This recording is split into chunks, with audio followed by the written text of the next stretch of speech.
எல்லோருக்கும் வணக்கம். எல்லாரும் எப்படி இருக்கிறீங்க? இன்றைக்கி நம்ம வீடியோவில் என்ன பார்க்க போகிறோம்னா, வீடு காலி பண்ணி போயிட்டேன் அப்படின்னு வந்து வீடியோ போட்டிருந்தேன். அது வந்து உண்மை தான்.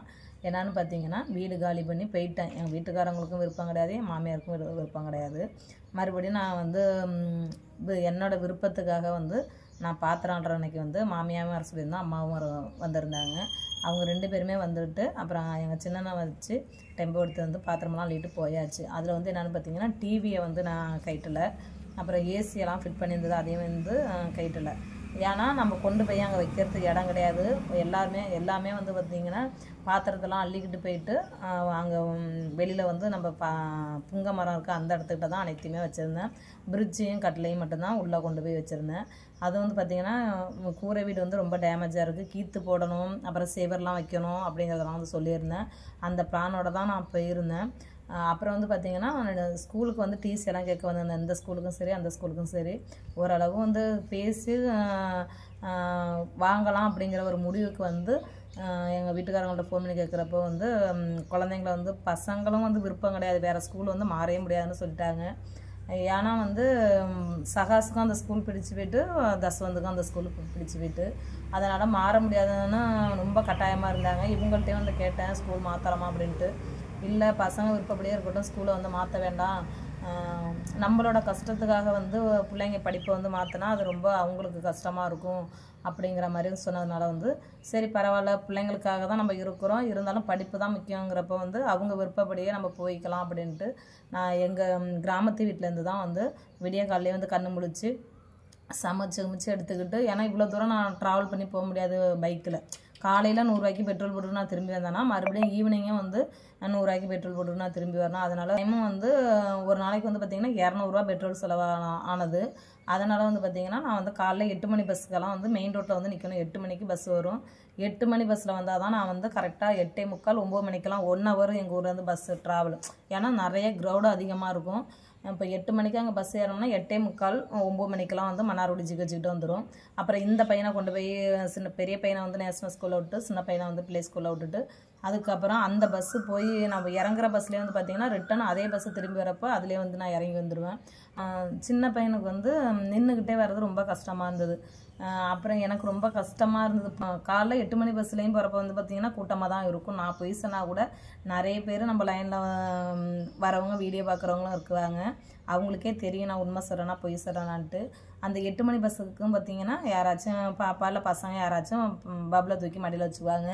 சகாஸ் வந்து நின்றுக்கிட்டே தான் வரணும். அந்த 1 ஹவரும் வந்து நின்றுக்கிட்டே தான் வந்தான். அதுக்கப்புறம் பார்த்திங்கன்னா இதேமாரியே கண்டினியூவாக அழைச்சிட்டு வரப்போ வந்து பார்த்திங்கன்னா சகாசு எங்கள் வீட்டிலேருந்து கிளம்பி ஸ்கூலில் விட்ட அன்னைக்கே வந்து பார்த்திங்கன்னா கால் படியிலேருந்து ஸ்கூலு படியிலேருந்து விழுந்து கால் வந்து சுளுக்கேறிக்கிட்டு நடக்க முடியாமல் தான் போயிட்டு பைக்கில் போய் அழைச்சிட்டு வந்தேன். அதுக்கப்புறம் பார்த்திங்கன்னா சனிக்கிழமை வந்தது. சனிக்கிழமை வந்து பார்த்திங்கன்னா அந்த இவ்வளோ பெருசு ஆலாப்பிளாக்குகள்னு சொல்லுவோம், அந்த சிமெண்ட்டுகள் அது வந்து பாத்ரூம் சைடு இருந்தது. ஏற்கனவே இன்னொரு பாத்ரூம் குட்டியாக இருக்கும், அது உடஞ்சி போயிருந்தது. பசங்களோட விளையாடுறப்ப அந்த கல்லை வந்து தள்ளி விட்டு சகாசு வரலே வந்து அப்படியே நசுங்கி வீணாக போயிட்டு ரொம்ப வலி தாங்க முடியாமல் ரொம்ப துடியாக துடிச்சேன். அப்புறம் ஹாஸ்பிட்டல் அழைச்சிட்டு போய் இன்ஜெக்ஷன் போட்டு அழைச்சிட்டு வந்தோம். அப்புறம் ஓரளவு வந்து சரியாயிட்டு சகாசுக்கு வந்து பார்த்திங்கன்னா ஒரு வீட்டுக்கு போனதுலேருந்து ஒரு பிரச்சனை நடந்துக்கிட்டே இருந்தது. அவனுக்கு வந்து ஒவ்வொன்றா வந்து சகாசு வந்து கையில் அடிபடுறது, கால் அடிபடுறது, ஃபீவர் வருது, ஒன்றுனா பண்ணிக்கிட்டு இருந்ததுனால வந்து கொஞ்சம் என்ன ஏற்கனவே வந்து நாங்கள் வந்து அந்த பெரிய பையனுக்கும் சின்ன பையனுக்காக தான் அந்த இடத்த விட்டு நாங்கள் போனோம்.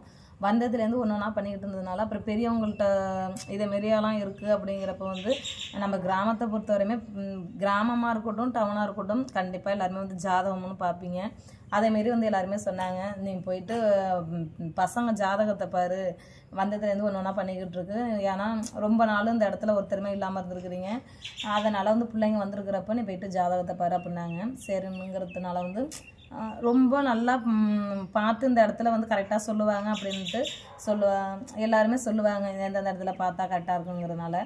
அதே போல் போயிட்டு நான் வந்து எங்கள் அண்ணா சொன்னாங்க, அதனால் போயிட்டு ஜாதகம் பார்க்க போனேன். ஜாதகம் பார்க்க போன இடத்துல வந்து பார்த்திங்கன்னா என்ன நடக்குது, என்ன பண்ணுது, இதுக்கு பிள்ளைங்க எப்படியெல்லாம் இருக்குங்க, இனிமேல் இப்படி தான் நடக்கும் அப்படிங்கிறதெல்லாம் ஒரு சிலதெல்லாம் சொன்னாங்க. அதெல்லாம் வந்து சிலது வந்து நம்மளுக்கு சொல்கிறப்போ இதெல்லாம் நம்மளுக்கு நடந்துக்கிட்டு இருந்ததெல்லாம் இவ்வளோ கரெக்டாக சொல்கிறாங்களே அப்படின்னு மனசுக்கு பட்டது. அப்புறம் இதே போலலாம் நடக்கும் அப்படிங்கிறப்ப வந்து பார்த்திங்கன்னா கொஞ்சம் பிள்ளைங்களுக்கு வந்து ஆகாத போல் ரொம்ப கரெக்டாக பார்த்துக்கணும் அப்படிங்கிற மாதிரியெல்லாம் சொன்னாங்க. அது ரொம்ப மன உளைச்சலை எனக்கு உண்டாக்குனது.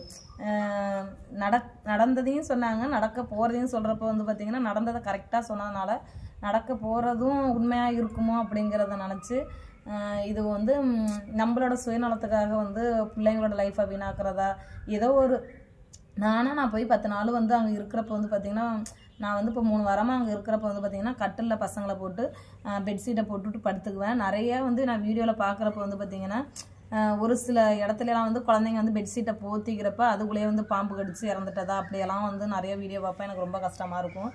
அந்த ஞாபகம்லாம் எனக்கு வந்தது. ஒருவேளை இப்படி சொல்கிறாங்களே, ஒருவேளை இப்படி நடந்துருமோ அப்படிங்கிற ஒரு பயத்திலே வந்து பார்த்திங்கன்னா நைட்டெல்லாம் நான் தூங்கவே மாட்டேன். பசங்கள்கிட்ட பெட்ஷீட்டை உதறது, பக்கத்தில் எழுப்பி பார்க்குறது, இப்படி பொறுக்கணிச்சு போகிறது, இப்படியே தான் வந்து பண்ணிக்கிட்டு இருந்தேன். ரொம்ப மனசு கஷ்டமாக இருந்தது. அதே போல் வந்து பார்த்திங்கன்னா அதெல்லாம் கொஞ்சம் எனக்கு வந்து பயம் அதிகம். ஏன்னா பயமே இல்லைன்னு நான் சொன்னேன். இதே பெரியெல்லாம் நடக்கிறப்ப வந்து பார்த்திங்கன்னா எனக்கு வந்து கொஞ்சம் பயம், பிள்ளைங்களுக்கு ஏதாச்சும் ஆகிடுமோ, ஏதாச்சும் நடந்துருமோ அப்படிங்கிற ஒரு பயம் எனக்கு வந்துட்டு. அதுக்கப்புறம் வந்து பார்த்திங்கன்னா இன்றைக்கி வந்து இந்த காசை பார்த்தோம்னா நம்மளுக்கு பிள்ளைங்களுக்கு ஏதாச்சும் ஒன்று ஆயிட்டுனா என்ன பண்ணுறது அப்படிங்கிற ஒரு பயம் வந்ததுனால வந்து பார்த்திங்கன்னா மறுபடியும் ஏன்னா இங்கே வந்து நான் அந்த ஏசி டிவி இதெல்லாம் ஃபிட் பண்ணி எப்படி இருந்ததோ அதே போல் தான் இருந்தது. இந்த ஆடி மாதம் வந்து யாருமே வீட்டுக்கு குடி வர மாட்டாங்க. அந்த ஒரு மாதம் ஃபுல்லாக இருங்கம்மா அப்புறம் வந்து போய்க்கலாம்னு சொன்னாங்க. நான் மீறி தான் போனாலும் பார்த்திங்கன்னா அந்த இடத்துல எனக்கு ரொம்ப பயம், பிள்ளைங்களுக்கு எதுவும் ஆகிடுமோ அப்படிங்கிற. ஏன்னா சகாசுக்கும் ஒன்று ஒன்றா பண்ணிக்கிட்டு இருந்ததுனால எதுவும் ஆகிடுமோங்கிற ஒரு பயம் வந்தது. அப்புறம் வந்து பார்த்திங்கன்னா சின்ன பையனுக்கு வந்து சொன்னாங்க தண்ணி தத்துன்னு சொல்லுவாங்க, தண்ணியில் வந்து குளித்தா ஏதாச்சும் பிள்ளைங்களுக்கு பண்ணிவிடும், கவனமாக பார்த்துங்கம்மா, தண்ணியில் விடாதீங்க அப்படிங்கிறத சொன்னாங்க. ஏன்னா நம்ம வீட்டுக்கு பக்கத்துலேயே வந்து குளம், அது வந்து ஒரு சில இடத்துலலாம் நிறைய நடந்திருக்கு. வீட்டுக்கு பக்கத்துலேயே குளம் இருக்கிறப்போ ஒரு குழந்தைங்கள வச்சுக்கிறப்போ ஒரு சின்ன சின்ன அசம்பாவிதம் நடக்கும். அது வந்து சின்னவனுக்கு வந்து ஃபிக்ஸ் இருக்கிறனால வந்து ஒரு வேளை தண்ணியில் நம்ம இல்லாதப்போ குளிச்சுட்டா எதுவும் பண்ணிவிடுமா அப்படிங்கிற ஒரு பயமே எனக்கு வந்துட்டு. அதனால் வந்து பார்த்திங்கன்னா இவ்வளோ தூரம் கஷ்டப்பட்டுட்டோம், நான் கொஞ்சம் நாளைக்கு தானே ஓரளவு பிள்ளைங்க விவரம் தெரிஞ்சுட்டுனா பயம் இல்லை அப்படிங்கிறத நினச்சிக்கிட்டு அப்புறம் நான் சொல்லிவிட்டு மறுபடியும் வந்து பார்த்திங்கன்னா நான் இங்கேருந்து அழைச்சிக்கிட்டு தான் வந்துக்கிட்டு இருந்தேன். இப்போ ஒரு 3 நாளாக வந்து பார்த்திங்கன்னா நான் இந்த வீட்டுக்கே வந்துட்டேன். ஜாமம்லாம் அங்கே தான் இருக்குது. ஃப்ரிட்ஜு மித்தபடி இந்த சேரு கொஞ்சம் பாத்திரம் இதை மட்டும் எடுத்துகிட்டு வந்துருக்குறேன். மித்த பாத்திரம்லாம் அங்கே தான் இருக்குது. டிவி எல்லாம் அந்த செவுத்தில் எப்படி இருந்ததோ அதிலே தான் ஃபிட் பண்ணி அப்படியே இருக்குது. நான் ஏற்கனவே சொல்லியிருக்கிறேன், எனக்கு வந்து வாடகை அதிகமாக இருக்குது, எல்லா செலவுமே அதிகமாக போய்கிட்டு இருக்குது அப்படிங்கிறனால தான் நான் காலி பண்ணி போனேன். இதேமாரி பசங்களை யோசித்து பார்க்குறப்ப எனக்கு வந்து ரொம்ப கஷ்டமாக இருந்தது. பரவாயில்ல, கஷ்டப்பட்டதே பட்டுட்டோம், இன்னும் கொஞ்சம் நாளைக்கு கஷ்டப்படுவோம். இருந்தாலும் இந்த வீட்டில் நான் இருக்கிறது ஐடியா கிடையாது. எனக்கு தகுந்த மாதிரி என் செலவுக்கு தகுந்த மாதிரி வீடு பார்த்துக்கலாம்னு ஐடியாவில் இருக்கிறேன். ஒரு சின்ன வீடாக இருந்தாலும் பரவாயில்ல, வந்து ஏசியெல்லாம் ஃபிட் பண்ணுற ஐடியா கிடையாது. வேணும்னா செவத்தில் ஃபிட் பண்ணி வச்சிடலாம். அது ஏன் 1000 2000 கரண்ட் பில்லு தான் அதிகமாக போயிட்டுருக்கு. ஓட்டு வீடு இருந்தால் கொஞ்சம் கூலிங்காகவும் இருக்கும். சின்ன ரூமாக வந்து பார்த்துக்கிட்டு ஒரு 3 ரூபாய்க்குள்ளே வாடகைக்கு போய்க்கலாம் அப்படிங்கிற ஒரு ஐடியாவில் இருக்கிறேன். அதனால் வந்து பார்த்திங்கன்னா இப்போ ஆடி மாதம் அந்த ஜாம்லாம் இப்போ அங்கே எடுத்துகிட்டு போனது மறுபடியும் ரிட்டர்ன் கொண்டு வந்து இங்கே தான் வச்சுருக்கிறேன். அந்த வீட்டில் இருக்கிறோம். இப்போதைக்கு அங்கே தான் இருந்துக்கிட்டு இருக்கிறேன். இப்போ 3 நாளாவது அந்த வீட்டுக்கு வந்து. இருந்தாலும் வந்து பார்த்திங்கன்னா நான் காலையில் இங்கேயும் இருக்கிறது இல்லை. காலைல போகிறேன்னா வாட்டாருக்கு, சாயந்தரம் தான் வருவேன். பசங்களை ஸ்கூலில் அழைச்சிக்கிட்டு அப்படியே வந்துடுவேன். ஸ்கூலில் வந்து பிள்ளைங்களை அழைச்சிக்கிட்டு நான் வீட்டுக்கு வந்துடுவேன். இப்போ 3 நாள் வந்தும் இங்கே நான் அந்த வீட்டில் இல்லை. இப்போயும் பார்த்திங்கன்னா பசங்களை வந்து ஸ்கூலில் விட்டுட்டு அம்மா அப்பா பார்க்க தான் வந்தேன். ஏன்னா அம்மா அப்பாவை பார்த்தும் வந்து ஒரு 10 நாளாவது வரவே இல்லை. இதுதாங்க. இனிமேல் வந்து பார்த்திங்கன்னா இப்போ நான் எனக்கு அதான் சொல்கிறேன்னா எனக்கு தகுந்த மாதிரி ஒரு 3000 ரூபாக்குள்ளே வந்து வீடு பார்த்துக்கிட்டு போகிறதா இருக்கிறேன். இது ஆடி மாதங்கிறதுனால வந்து வேறு எங்கேயும் நம்ம மாற்றிட்டு போக முடியாது. வேறு யாரும் வந்து வீடு காலி பண்ணி அந்த போக மாட்டாங்க. அதனால் வந்து இப்போ வெயிட் பண்ணிக்கிட்டு இருக்கிறேன். இந்த மாதம் மட்டும் அந்த வீட்டில் இருந்துட்டு இப்போ அதுக்குள்ளே வந்து வீடு பார்த்துட்டோம்னா வேறு வீட்டுக்கு மாறிக்கலாம் அப்படிங்கிறதுனால இருக்கிறேன். ஏன்னா இது வந்து அதிகமாக இருக்குது. கரண்ட் பில்லாக இருந்தாலும் சரி, வீட்டு வாடகை இருந்தாலும் சரி. ஏன்னா இப்போ நான் வந்து திடீர்னு ஆடி மாதம் காலி பண்ணதுனால வந்து பார்த்திங்கன்னா அவங்களுக்கு ஹவுஸ் ஓனருக்கும் ரொம்ப கஷ்டம். ஏன்னா ஒரு மாதம் வாடகை அவங்களுக்கு லாஸ் ஆகும். அதனால் வந்து பார்த்திங்கன்னா நம்ம அது ஏன்னா அந்த பொருள் அங்கே இருந்ததுனால வந்து கண்டிப்பாக நான் கொடுத்து தான் ஆகணும். அதனால் வந்து அப்படியே அங்கேயே இருக்கிறேன். ஆனால் நான் வீட்டில் இருந்திருக்க மாட்டேன். நேற்று கூட நீங்கள் அமலா வீடியோவில் பார்த்துருக்கலாம். நான் அந்த வீட்டில் இருந்திருக்க மாட்டேன். நான் வாட்டார்லேருந்து தான் பிள்ளைங்கள ஸ்கூல் அழைக்க வந்தேன்.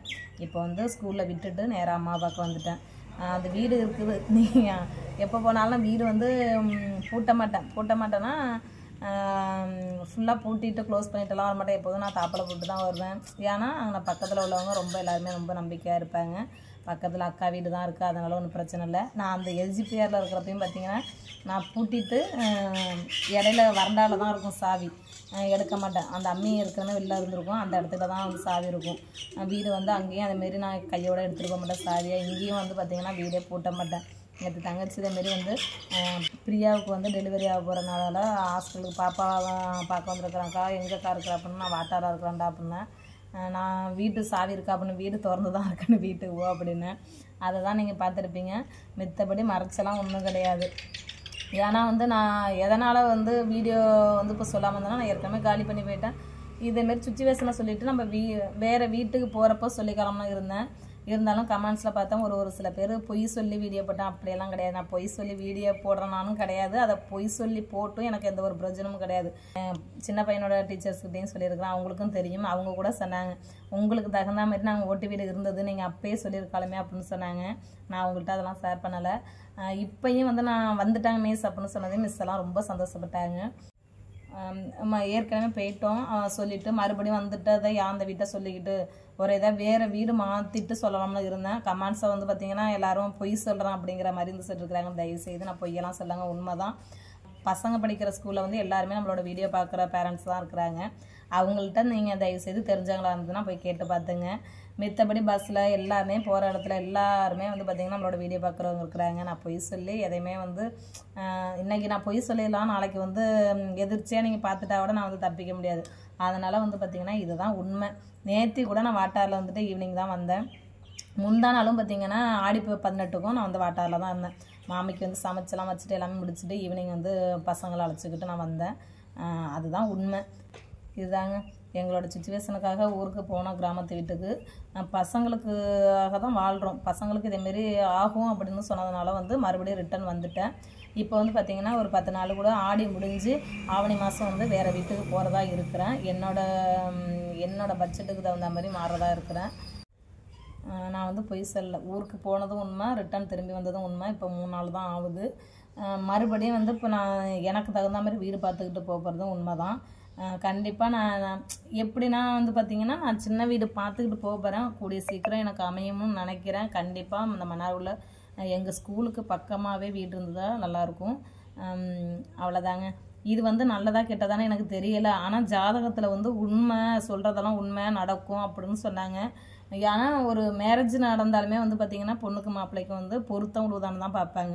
அது மட்டும் உண்மையாக இருக்குது. அந்த ஒரு பொருத்தத்தை வச்சே வந்து மேரேஜ் பண்ணுறப்போ இதேமாரி பசங்களுக்கு வந்து ஜாதகம் பார்க்குறப்போ வந்து என்னால் வந்து இது பொய்யின்னு, ஏன்னா உண்மை நடந்துக்கிட்டு இருக்கிறதையும் கரெக்டாக சொன்னாங்க, நடக்க போகிறதையும் சொல்கிறப்போ வந்து பார்த்திங்கன்னா இப்போ நடந்தது உண்மையாக சொல்லியிருக்காங்களே, நான் இப்படி இதுவும் உண்மையாக ஆகிடுமோ, இனிமேல் இப்படி நடந்துருமோ அப்படிங்கிற ஒரு பயம் வந்துட்டு, அதனால தான் வந்து என் பசங்களுக்காக தான் நான் வாழ்கிறேன். என் பசங்களுக்காக தான் திரும்பி ரிட்டன் வந்திருக்கிறேன். இது வந்து நல்லதாக கெட்டதானே எனக்கு தெரியலை. இன்றைக்கி வந்து நான் ஒரு என்னோடய கஷ்டத்தினால வந்து பணங்காசை வந்து பார்த்து நான் போனேன்னா நாளைக்கு பிள்ளைங்களுக்கு ஏதாச்சும் ஆயிட்டுனா அதோட வழியை வந்து நான் தான் வந்து தாங்கணும். அதனால் என் பசங்களுக்காக நான் வந்து திரும்பி மன்னார்குடி வந்துட்டேன். கூடிய சீக்கிரம் ஒரு சின்ன வீடாக பார்த்துக்கிட்டு நான் போயிடுவேன். சொல்லணும்னு தோணுது. ஒரு சில கமெண்ட்ஸையும் நான் பார்த்தேன். சரி இதுக்கப்புறம் சொல்லாமல் இருக்கக்கூடாது அப்படின்ட்டு தான் இப்போ வீடியோ போட்டேன். ஓகே, பாய்.